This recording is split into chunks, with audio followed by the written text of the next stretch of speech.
O metrô do Rio de Janeiro roncava como um bicho ferido, os trilhos gritando sob o peso das rodas de aço enquanto o trem saía da estação. Era manhã de segunda-feira, hora do rush, e o vagão estava abarrotado. Ombro contra ombro, um mar de rostos cansados e suados. O ar cheirava a café requentado, casacos úmidos de chuva fina e aquele leve toque metálico que só o subterrâneo carioca tem. Os passageiros se espremiam, evitando olhares, cada um perdido em seu próprio mundo, fones de ouvido zumbindo, celulares brilhando ou apenas o vazio fixo do chão sujo. O som do trem, um rugido constante, misturava-se ao chiado das portas e ao murmúrio abafado do sistema de som, anunciando a próxima parada, quase inaudível sob o barulho. Era o rio, pulsante e caótico, onde até o silêncio parecia ter pressa. Perto das portas, uma mulher de meia-idade estava de pé, quieta, quase invisível. Seu cabelo grisalho estava preso num coque simples, o casaco bege abotoado até o pescoço e uma bolsa de pano agarrada ao peito como se fosse um escudo.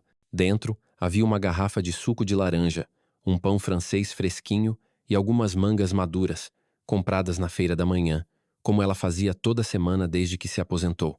Sua postura era cuidadosa, respeitosa, ocupando o mínimo de espaço possível, como se pedisse licença só por existir. Ela balançava suavemente com o movimento do trem, os olhos baixos mais alertas, absorvendo o ritmo da cidade que nunca para. Do outro lado, esparramado num assento, um rapaz jovem, uns 20 anos, dominava o espaço. Camiseta larga, boné virado para trás, fones de ouvido soltando um batidão que ecoava mesmo de longe. Ele segurava o celular, o brilho da tela refletindo em seus olhos enquanto rolava o feed, alheio ao mundo. Uma perna esticada bloqueava o assento ao lado, e a outra balançava no ritmo da música que só ele ouvia. O lugar vazio ao seu lado parecia um desafio, como se ele dissesse: "Aqui é meu território." A mulher olhou para o assento, hesitou, mas respirou fundo e falou, a voz tão baixa que quase se perdeu no barulho do vagão: "Com licença, será que eu poderia sentar?" O rapaz nem levantou os olhos. "Tá lotado, tia. Quem chega primeiro leva." Ele esticou a perna ainda mais, como se quisesse marcar terreno. Um homem de terno ao lado, óculos de armação fina, notou a cena, ajustou os óculos, mas logo desviou o olhar, fingindo ler algo no celular. Uma adolescente de uniforme escolar, a poucos passos, segurava o celular com força, mas não gravou nada. Ninguém disse uma palavra. A mulher não insistiu. Apenas ficou ali, de pé, balançando com o trem, a bolsa de pano apertada contra o peito.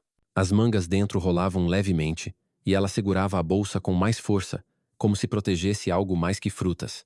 De repente o trem deu um solavanco, virando uma curva com força. As luzes piscaram, o vagão tremeu, e a mulher se segurou no corrimão, o corpo inclinado para evitar cair. Seu ombro roçou de leve o braço do rapaz. Ele se afastou com um movimento exagerado, como se tivesse sido atacado. "Ei, não encosta em mim, véia." A voz dele cortou o ar alta, agressiva. Algumas cabeças se viraram, olhos curiosos espiando por cima dos celulares, mas logo voltaram a se esconder. A mulher corou, o rosto queimando de vergonha, mas não respondeu. Ela recuou um passo, dando espaço, os dedos apertando a bolsa com mais força. O rapaz riu, um riso seco, e se inclinou para a frente, falando mais alto, como se quisesse um público. "Tá vendo? É assim que funciona no Rio. Cada um por si. Não vem querer espaço que não é seu." O silêncio dos outros era ensurdecedor. Uma senhora mais velha, com um lenço colorido na cabeça, cobriu a boca, mas não falou. Um garoto de jaqueta abriu a boca, hesitou e fechou de novo. A adolescente de uniforme olhou para o celular, os dedos pairando sobre o botão de gravar, mas sem coragem de apertar. O rapaz, sentindo o vazio da multidão como uma vitória, cresceu na arrogância. Ele esticou a mão e tocou a bolsa de pano da mulher, cutucando-a com 2 dedos. "O que tem aí, tia? Algo que vale a pena?" Ele riu, puxando a alça da bolsa com força o suficiente para fazer uma das mangas cair, rolando pelo chão sujo do trem. A mulher se assustou, a voz tremendo. "Por favor, não faça isso." Mas ele não parou. Puxou de novo, agora com mais força, e a garrafa de suco de laranja escorregou, caindo com um baque surdo, seguida do pão, que rolou até parar contra os tênis do rapaz. Ela se abaixou, os joelhos tremendo, tentando recuperar os itens. O rapaz se levantou, alto, imponente, olhando para ela como se fosse um inseto. "Pra que pegar? Tá no chão, é lixo agora." Ele riu, Mas então, num movimento rápido, ergueu a mão e deu um tapa no rosto dela. O som ecoou, um estalo seco que paralisou o vagão. A mulher cambaleou, a mão voando para a bochecha, os olhos arregalados de choque. A bolsa caiu, as mangas rolaram mais longe e a garrafa de suco rachou, deixando um filete de líquido laranja escorrer pelo chão. O silêncio que se seguiu era mais alto que o barulho do trem. Um homem de meia idade tossiu, desconfortável, e desviou o olhar. Uma mãe apertou a filha contra si. A adolescente recuou um passo, o celular ainda na mão, mas sem gravar. Ninguém se mexeu. O rapaz riu alto, virando-se para a multidão como se esperasse aplausos. Tá vendo? É assim que se resolve. Não vem me incomodar. Ele se sentou de novo, pernas abertas, como se nada tivesse acontecido. A mulher, ainda de joelhos, tentou alcançar a manga mais próxima, os dedos tremendo. Sua bochecha estava vermelha, marcada pelo tapa, mas ela não chorou. Apenas continuou, em silêncio, como se a humilhação fosse só mais um peso a carregar. O rapaz olhou para ela e riu de novo. Vai engatinhar agora, é? Só fruta, relaxa. Ele levantou o pé e, com um movimento deliberado, esmagou a manga sob o tênis. O som foi abafado, mas o suco escorreu, manchando o chão como se fosse sangue. A multidão estremeceu. Alguns fecharam os olhos. Outros olharam para o chão. A mulher parou, os olhos fixos na fruta destruída, mas não disse nada. Foi então que, do fundo do vagão, algo mudou. Entre os corpos apertados, os corrimões de metal e o barulho constante, um homem levantou a cabeça. Ele estava lá desde o início, de pé, uma mão no corrimão superior, o corpo relaxado, mas firme, como um jogador esperando a bola na linha de meio campo. Ele usava um boné de aba reta, puxado para baixo, cobrindo metade do rosto, e uma jaqueta jeans desbotada, as mangas gastas pelo tempo. Seus tênis eram simples, mas bem cuidados, e sua postura tinha uma calma que parecia fora de lugar naquele caos. Era Ronaldinho Gaúcho. Ninguém o reconheceu de imediato. Ele não se anunciou, não fez alarde. Apenas observou, os olhos semicerrados sob o boné, absorvendo cada detalhe. O tapa, a bolsa caída, a fruta esmagada, a multidão covarde.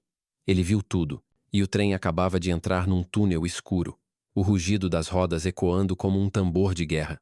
O vagão balançava, as luzes piscando enquanto o trem mergulhava mais fundo no túnel. A mulher, ainda de joelhos, esticou a mão para pegar a garrafa de suco, agora rachada, mas intacta. O rapaz, sentado acima dela, suspirou alto, como se estivesse entediado. Sério, tia, tá fazendo drama porque é só comida. Ele se inclinou para a frente, os cotovelos nos joelhos, o rosto a poucos centímetros do dela. Levanta, vai. Ou quer que eu te ajude? O tom era de deboche, mas havia uma crueldade crua ali, como se ele se alimentasse do silêncio dos outros. A mulher não respondeu. Ela pegou a garrafa, segurando-a com cuidado e tentou alcançar o pão, agora sujo de poeira do chão. O rapaz riu, balançando a cabeça. Patético. Do outro lado do vagão, Ronaldinho começou a se mover. Não foi rápido, não foi agressivo. Ele apenas caminhou, passos firmes, mas leves, como se estivesse dançando com a bola num gramado. A multidão, sem perceber, abriu espaço, como se sentisse que algo estava vindo. Uma mãe puxou o filho para o lado. Um estudante apertou a mochila contra o peito. Uma mulher com o celular na mão parou de digitar, os olhos fixos no homem de boné. O rapaz ainda não o viu. Ele estava ocupado demais, virando-se para a multidão com um sorriso arrogante. Olha essa aí. Achou que ia sentar de graça? No Rio é assim. Quem não luta, não leva. Então uma voz cortou o ar. Baixa, firme, com a cadência de quem sabe que não precisa gritar para ser ouvido. Pega a bolsa. O rapaz piscou, confuso, e virou a cabeça. Ronaldinho estava a 2 passos dele, o boné ainda cobrindo os olhos, mas o olhar era como uma flecha. O rapaz riu, nervoso, tentando manter a pose. Que? Quem é você, cara? O marido dela? Ele se levantou, esticando o corpo para parecer maior. Ronaldinho não se moveu. Apenas repetiu, a voz tão calma que parecia uma ordem natural, como o som da maré subindo na praia. Pega a bolsa e pede desculpas. O vagão pareceu encolher. O ar ficou mais pesado, como se o próprio trem estivesse prendendo a respiração.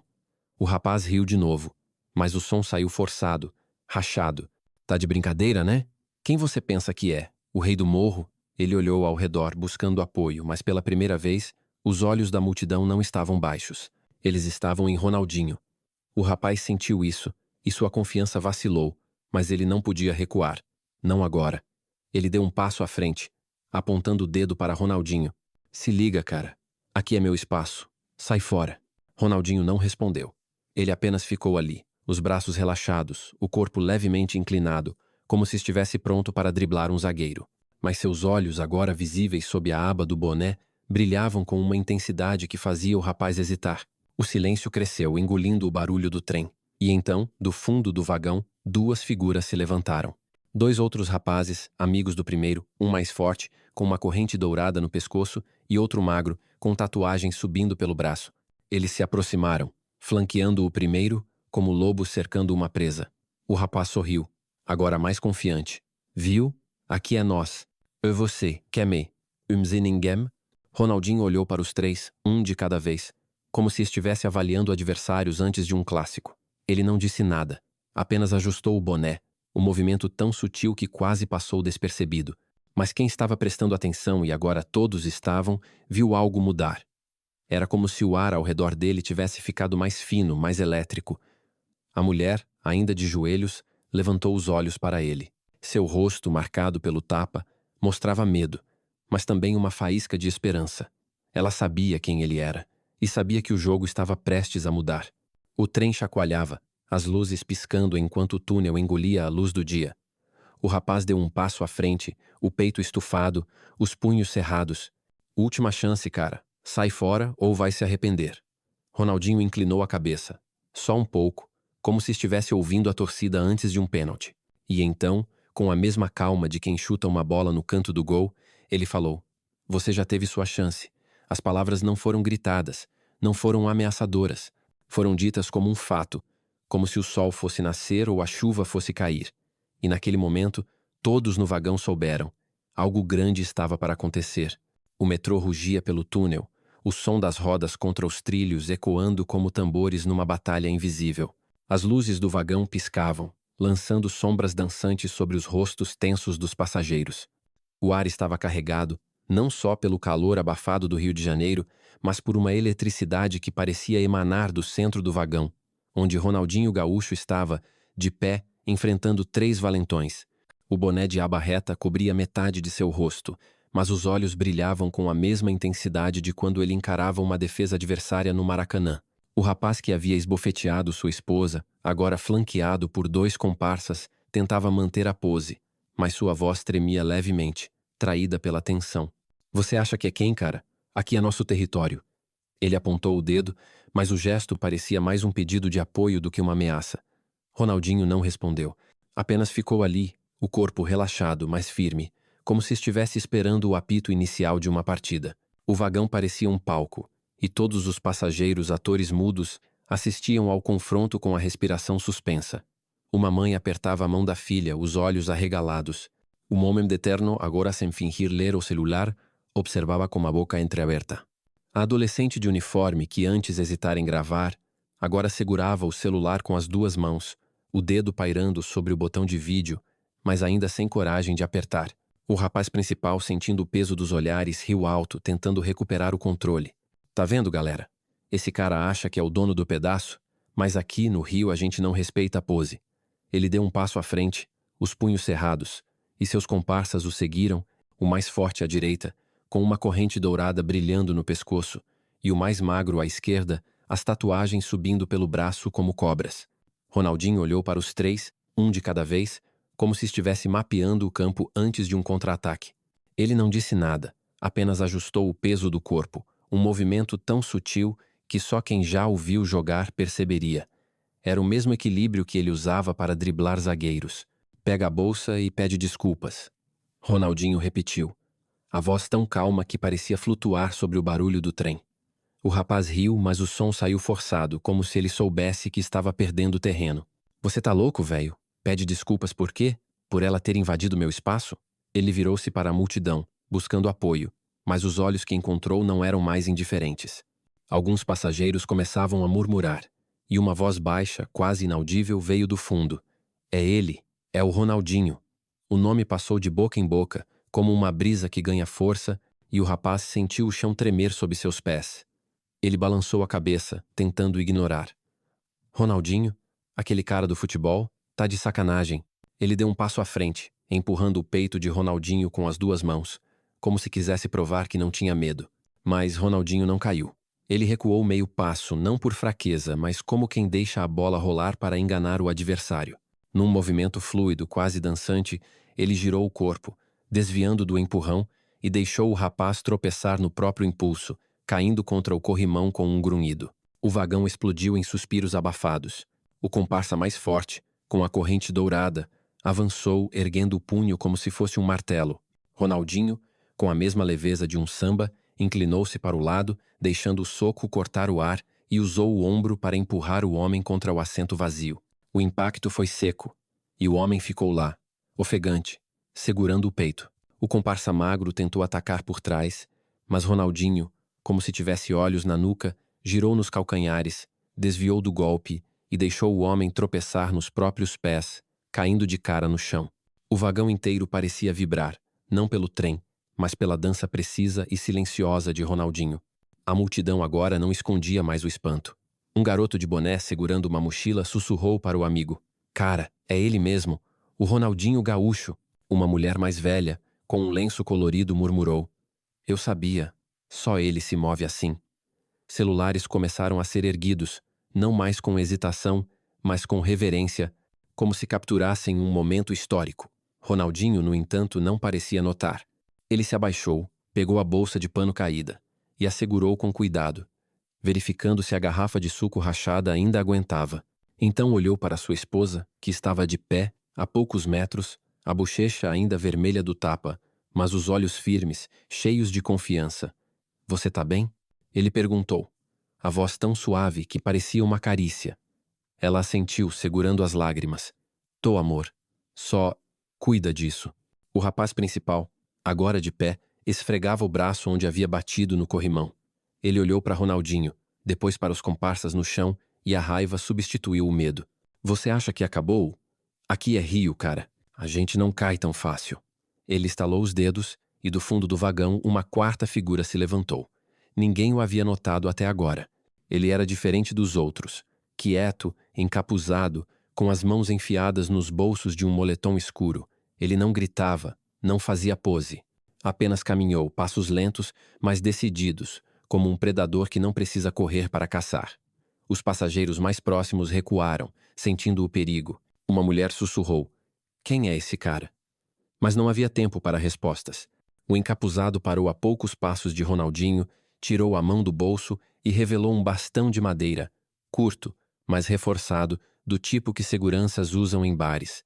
Ele o segurava baixo, quase displicente, mas seus olhos eram frios, calculistas. Ronaldinho o encarou, sem recuar, mas também sem avançar. O rapaz principal sorriu, recuperando a confiança. Viu? Agora é com ele.